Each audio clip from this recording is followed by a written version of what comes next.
senhores telespectadores, vê na vossa frente uma povoação. É uma povoação diferente de todas as outras povoações portuguesas. Uma povoação que parece um polvo, tem braços, uns grandes tentáculos que entram pela terra dentro. Olhem, vão contando comigo, aquela primeira que sobe, chamam-lhe a lomba do cavaleiro, a outra, logo abaixo, a lomba do carro, depois a lomba do botão, a seguir a lomba do pomar, cá ao fundo a lomba do loução, já deste lado a lomba do alcaide, a última é a lomba do pós. Lombas porquê? Lombas porque ficam em cima, no alto da colina, e ficam no alto da colina por duas razões. A primeira é que se ficasse lá embaixo, sujeitavam-se às torrentes impetuosas das invernias, e a segunda é que lá em cima não ocupam espaço arável. Aqui, cada palmo de terra pode dar um grão de trigo, e cada grão de trigo pode servir para ajudar a matar uma fome.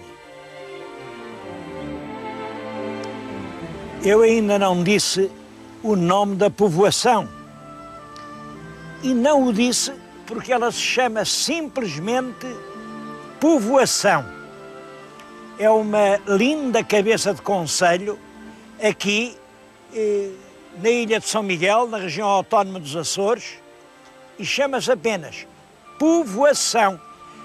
Mas povoação de que santo? De nada. Povoação. E isso por uma razão. É quando ela nasceu, não havia mais nenhuma povoação na ilha de São Miguel.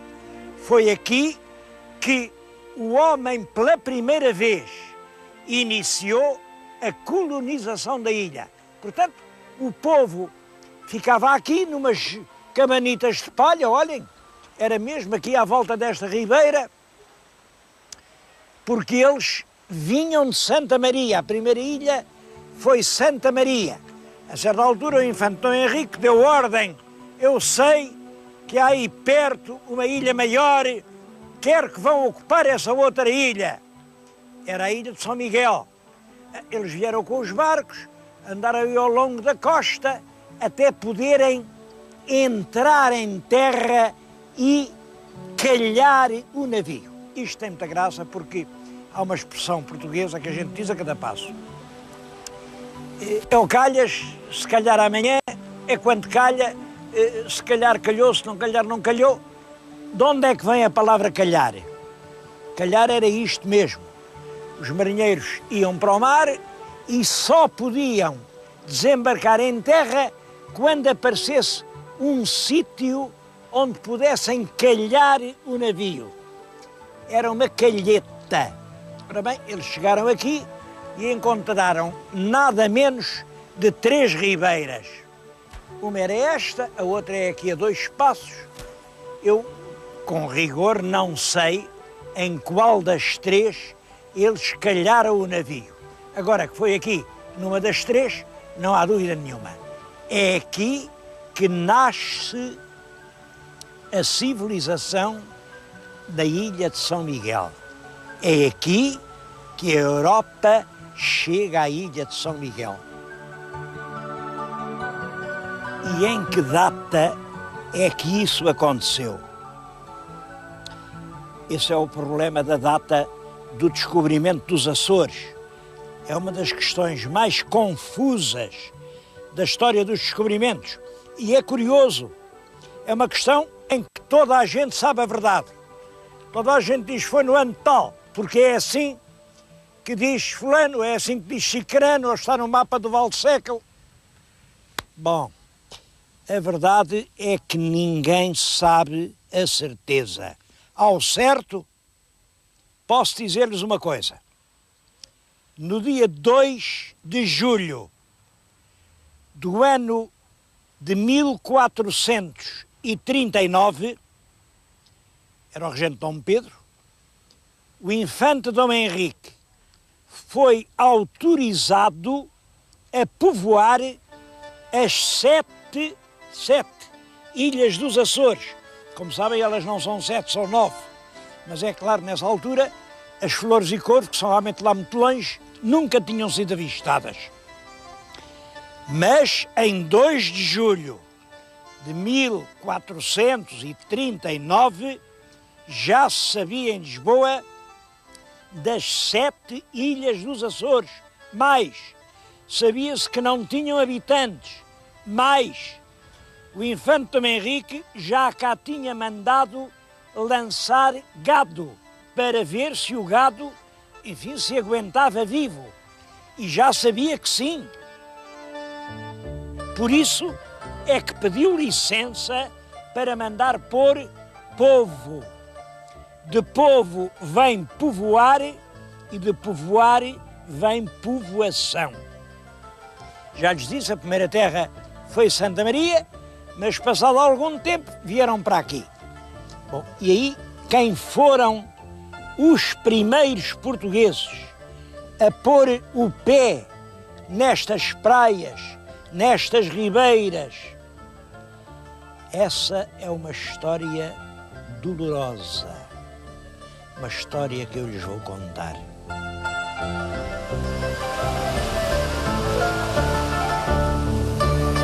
E quando começa o povoamento da ilha? Eu conheço algumas notícias isoladas que podem recuar a data até 1445, quando muito 1444. Mas o primeiro relato completo e sistemático é o que vem neste livro. É o livro 4 das Saudades da Terra, do Dr. Gaspar Frutuoso, que é um dos mais interessantes cronistas portugueses do século XVI e anda muito esquecido. Bom, ele aqui diz que o rei mandou para aqui 12 cavaleiros da África com as suas mulheres. Cavaleiros da África eram homens do povo, promovidos ao foro de cavaleiro pela valentia com que se batiam nas praças que Portugal tinha no norte da África. Como sabe, eram Ceuta, Tânger, Azamor, Alcácer Seguer, Arzila. Eram cavaleiros valentes e pobres que ali se batia. E para os recompensar, El Rei mandou-os instalar aqui. Eles julgavam que eram os primeiros. Realmente não tardou que vissem que já havia trilhos de gente e acabaram por encontrar um casal. Já lhes contei essa história o ano passado, quando fomos ao Nordeste. Uma história impressionante. São 2 amantes fugitivos que entregam-se às ondas e vêm para aqui para passar os seus amores, mas não vieram só 2, o homem teve a insensatez de pedir a um amigo que ajudasse a trazer o barco, depois eram 2 a 1 e aconteceu o que calculam. Um deles matou o outro e tudo isso termina com o enforcamento do assassino aqui nesta praia. O Gaspar Frutuoso conta isso dramaticamente. Ora bem, queria-lhes dizer isto. Tudo isso se passa seguramente, entre 1445 e 1450. Eu agora vou-lhes mostrar uma data que além está escrita numa pedra.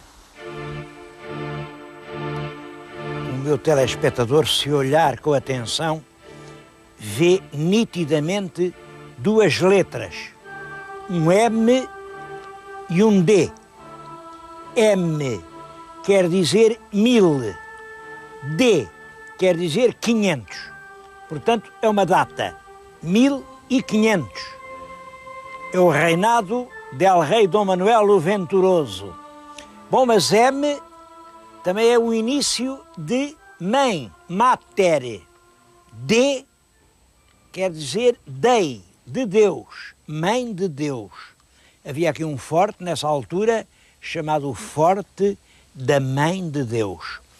E, portanto, naquela pedra estão duas coisas escritas só com duas letras. 1500, Mater Dei. Era muito costume naquela altura conseguir isto, que dizer coisas diferentes com as mesmas palavras. Chamava-se isso o falar trocado. Era aqui, e isto mostra-lhes o progresso rápido da povoação. A povoação, quando se funda, são cafuas miseráveis, e isso é em 1450, e agora vejam, 50 anos depois, já podem fazer um templo quase luxuoso. Vejam esta porta, mas vejam-me sobretudo a frontaria. Reparem-me naquela soberba torre. Mas vamos entrar, que eu queria lhes mostrar uma coisa muito, muito emocionante. Os primeiros moradores de povoação viviam num terror constante. E num terror, porquê? Porque a terra dava roncos, estremecia, bravia, havia trovões constantes. Eu vou-lhes ler o que diz o primeiro cronista.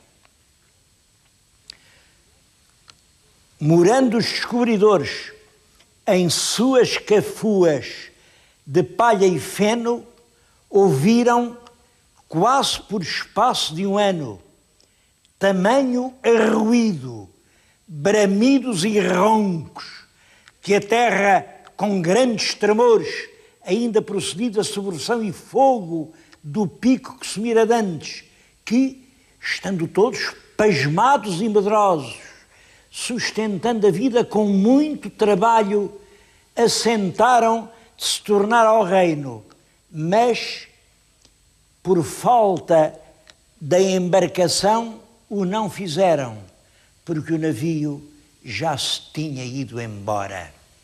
Reparem, é uma ilha vulcânica, tinha havido terríveis erupções, toda a terra estremecia com trovões pavorosos, e quando há trovões, a quem é que o povo se encomenda? A Santa Bárbara. Ainda hoje se diz em Portugal, só se lembram de Santa Bárbara quando há trovoada. Bom, eles, perante aquela trovoada pavorosa, encomendaram-se a Santa Bárbara. E está aqui uma imagem dessa altura. Isto é da segunda metade do século XV. É uma Santa Bárbara. É madeira de cedro, portanto é provavelmente esculpida aqui em madeira da ilha. E existe por uma razão. Porque, é claro, isto envelheceu, deitaram fora. Simplesmente um carpinteiro culto e honrado, o senhor José da Conceição Raposo Gonçalo, que está ao pé de mim, e eu tenho muito gosto em lhe prestar esta homenagem. O senhor José da Conceição Raposo Gonçalo achou isto no lixo, feito em bocados. Bom, como é marceneiro de profissão, com jeito, colando um bocadinho, outro, conseguiu reconstituir a imagem. Mas isso não é o mais importante. É que depois de ter reconstituído uma imagem do século XV, em vez de ir a Ponta Delgada ou a Lisboa, a qualquer parte, vendê-la a um antiquário, que lhe dava um bom dinheiro por isto, fez uma coisa admirável. Ofereceu-a à igreja da sua terra, à igreja onde ela tinha pertencido e de onde nunca devia ter saído. Penso que o José da Conceição Raposo Gonçalo merece esta homenagem e tem direito ao reconhecimento dos portugueses e a ser apresentado como um exemplo. Se toda a gente tratasse assim o património, nós hoje estávamos mais ricos. Como vê, a imagem está longe de estar perfeita, é uma imagem a aguardar um restauro profissional, é uma Santa Bárbara bem típica da escultura dos fins do século XV e não tenho dúvida nenhuma, foi esta santa que se encomendaram os moradores de povoação aterrorizados pelos roncos que a terra dava. Mas a verdade é que a Santa Bárbara nem sempre protegia a vila da povoação. Às vezes parece que estava distraída. E não houve desastre, não houve tragédia que não caísse sobre esta terra. A povoação é a vila mais sacrificada, mais mártire de todo o território português. Não houve mal que aqui não acontecesse.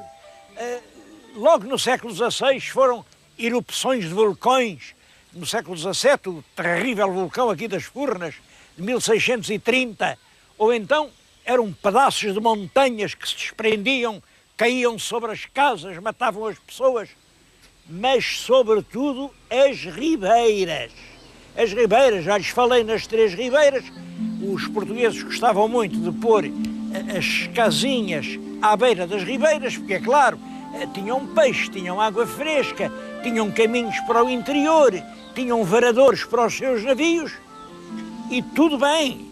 O pior é quando vinha a força do inverno, chovia muitas horas, aí as ribeiras engrossavam o caudal e, em vez daqueles delicados e transparentes fios d'água, eram enxurradas brutais que varriam tudo quanto levavam na sua frente. A última foi no dia 14 de dezembro de 1996. Eu tenho imagens, olhem, por exemplo, aqui, deste jardim. Isto era o mar, não era só um mar de lama, era muito pior do que isso, porque a água vinha com uma força enorme, arrancava as árvores, grossas árvores, nas montanhas e atirava com as árvores contra a frontaria das casas, rebentava as portas, as janelas, destruía os interiores dos lares. A terra, à noite desse terrível dia 14 de dezembro, parecia uma terra morta. Bom, mas na manhã seguinte estava toda a gente na rua a trabalhar. Aqui, neste sítio, olhem, aqui ao pé deste, havia mais de um metro de lamas, pedras, troncos. Em poucas semanas, a vila ficou tão bonita como de antes. Em poucas semanas. E hoje, quem esteve aqui há 10 anos, como eu estive, e quem está hoje, vê que a vila andou para a frente. Está maior, está mais florida, está mais bonita. Eu nunca vi a povoação tão bonita. Pouco depois, nova catástrofe. Em 31 de outubro de 97, um pedaço destes montes desprendeu-se, caiu sobre a povoação, estou a falar aqui na Ribeira Quente, esmagou uma série de casas, matou 29 pessoas e ficaram sem lar inúmeros moradores. Foi uma tragédia que nessa altura comoveu toda a gente. Agora, o que impressiona é isto. Eu estou a falar em julho de 99. Ainda não passaram 2 anos. Toda a gente foi realojada. Muitas moradias foram construídas de novo. Os bairros que estavam perigosos foram eliminados. Todas as casas, todos os recheios foram inteiramente reequipados. Isto em menos de 2 anos. E foi possível. Primeiro, e isto é que é o mais importante, porque as pessoas não cruzaram os braços. Toda a gente desatou a trabalhar. Depois, muita gente ajudou. Houve um movimento de solidariedade mundial dos açorianos espalhados pelo mundo, e não só de açorianos. Vieram ajudas de toda a parte, sem dúvida, muito da América, muito do Canadá, mas também da Europa, um pouco de todo o mundo. E quando todo o mundo ajuda, não há nada que seja impossível. Senhores telespectadores, eu vim propositadamente à povoação e à Ribeira Quente para falar dessa tragédia e, sobretudo, dessa ressurreição. Nos horizontes da minha memória, não conheço nenhum outro caso de recuperação tão rápida, tão unânime, tão completa de uma povoação arrasada por uma tragédia. E mais, a tragédia todos a contaram. Lembro-me de ter visto os nossos noticiários com essas imagens terríveis, com esses caixões atirados para a cova. Da ressurreição ninguém falou. Foi como se nem tivesse acontecido. Eu gostava que isso não esquecesse mais. E tenho um sonho, não é um plano, é um sonho. Gostava que aqui, no alto de alguma dessas montanhas de pedra que cercam aqui todo o vale, se levantasse uma grande cruz de basalto. Só uma cruz, sem mais nada. Cada um desse-lhe o nome que quisesse. Eu, por mim, chamava-lhe a Grande Cruz do nosso agradecimento. Mas eu não queria acabar este programa sem dar duas notícias, acho que são duas notícias importantes, sobre os Açores. Eu recordo-me, quando estive aqui o ano passado, de ter falado do meu espanto por uma terra tão bonita como esta. Os Açores são realmente uma maravilha da natureza. São 9 ilhas e 9 mundos. Cada ilha é diferente das outras todas. E são, de facto, paisagens incomparáveis. Eu acho que em todo o Atlântico não há outros mundos assim. E apesar disso, os turistas são poucos. São poucos, lá, claro, lá vêm alguns, mas, bom. Ora, a primeira boa notícia que me deram foi esta. Os voos já são mais baratos. O ano passado, para ir de Lisboa, ir e voltar, eram 47 contos, que era muito. Agora são 33 contos. Ainda é muito, mas já é menos. O meu telespectador pense nisso. Agosto ainda está no princípio. Venha daí aos Açores. Venha aqui, venha ver isto. É uma das mais fascinantes, mais emocionantes paisagens que se podem encontrar. A outra notícia é que estão a construir 7 hotéis. Bem, como sabem, os Açores tinham realmente poucos hotéis, porque durante muito tempo, durante os últimos 20 anos, os Açores, quanto a turismo, eles não diziam que não, mas também não se escancaravam. Era uma posição muito hesitante, porque o turismo tem lados bons, tem lados maus, e entre um lado e outro, os Açores hesitavam. Bom, agora finalmente vão fazer 7 hotéis. Oxalá que os turistas venham, mas quem tem que dar o exemplo somos nós, os portugueses.